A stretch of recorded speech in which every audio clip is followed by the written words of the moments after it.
I often talk to people about what design is, and my belief is that design is about spreading your belief to other people.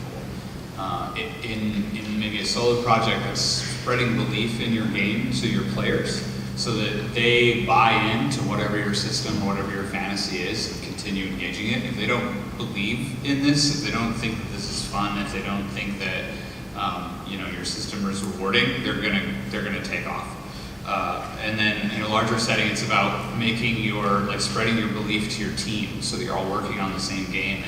And designers have sort of a special leadership role. They're the navigators of the ship, and it's very much the same skills that you make players believe, you make your teammates believe, and also just getting people to support your project, whether that's funding or whoever outside your team needs to believe in your project.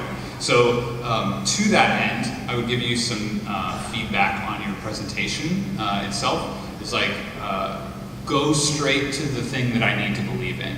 Where's the excitement? It's not watching your player drown.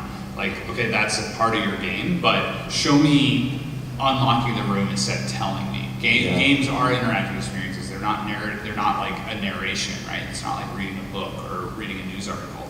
So go straight to that in your presentation. Go straight to that in your game. Don't let your players get caught up in some tertiary element. But getting to those points, so I would love to see something that is motivating the water, like a dripping pipe, or there's the flood is coming from somewhere, and it didn't have that okay, this is what's happening there. And I think that I really love the idea of okay, I lower this wall and somehow that sets back the flood timer. It could be simple or it could be complicated. That the idea that by lowering this wall and giving the water more room to spread out, and so I'm not chest high. I would also say you want to build that understanding of the circumstances a lot faster. So I would say have the water rise initially very quickly. So by the time you solve the first puzzle, you're chest high, and then you get a really clear oh, I lowered this wall and the water flowed into the next section of the room, and then you're back to knee height. And you probably, at a constant rate, you'll probably get too many people dying. So I want to have that just oh no, the water's coming in, and then maybe it slows down, and before it gets to your mouth, it's a lot slower. Also, towards that same idea that you want to introduce your players to what's happening right at the beginning, is put those pedestals in the first room. I'm not going to know what the orbs are if I can't pick up the first one and put it on the pedestal and say, there's 3 more of these. I bet I should go find these 3 more orbs. Or I'm just going to look for keys, because that's the only thing that I've gotten positive feedback for. I also said this earlier with the moose, but making sure that when I pick up the ring, I understand that action has made this thing happen to allow me to progress. I think you should pick up the ring, put it in the painting, and then it opens, right? Because then it's clear to me that I've taken an action and been rewarded for it. I also think that your victory and death scenes were way too sudden. Same deal. I didn't know what happened. The water got to a certain point.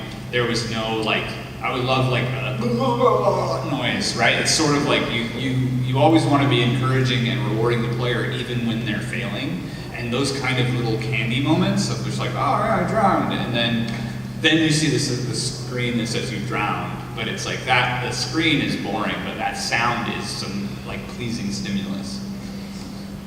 Yeah, you have the foundations of a really interesting idea, and it was funny because the more you talked a little bit about the setting and being trapped in this house and trying to get out, there's something really kind of compelling and interesting about it, but the environment and the audio, nothing kind of reflected. It was more your sales pitch kind of got me invested in it more than the game itself actually did. And I think if you can put those things into the game in all the ways that have been described, the sound effects, a burst pipe, or the fact that, somebody's cackling from above, all these things can kind of subtly tell a story and just kind of get you immersed in what's going on, and kind of give you a reason for caring. And just really the feedback of my action is resulting in something else happening, all would go a really long it, but it's a good start. Yeah, those are good points. I'd agree with all of that, especially about the player feedback and rewarding the player is super important. And then equally on the presentation of like, take us straight to it, like show us, don't tell us, that those things is important. I do really like the idea of like that. I like that idea of the walls coming down and expanding the one room that way, and I like the idea of having to like go forward and go back. Like that makes a lot of sense. I'd want the puzzles to be a little harder somehow, like a green key and a green keyhole. It's like, yeah, like I got that. I get it's a tutorial level, but that's like, super easy in that way. So to think about what that challenge would be. And some of that could be like with your light and darkness. When you were describing it, you said it was going to be a very dark game, but I didn't feel like it was dark at all. And I could, I could see with the lantern, like I only want to be able to see what the lantern would let me see. That would make it a lot more sort of mysterious, like what's going on, and like where's this water? And you could like discover that dripping pipe or whatever, or like have to find like the ring by really searching for it with that light, as opposed to just being able to like see it from across the room in that way. So, but again, like much like the last game, like you've got a lot of pieces there. Like so, like in a short period of time, you guys did a great job of like kind of getting all the pieces on the board. It's just a matter of like kind of bringing a narrative around that and kind of polishing a few things at the end. So, nice work from your team. Thank you.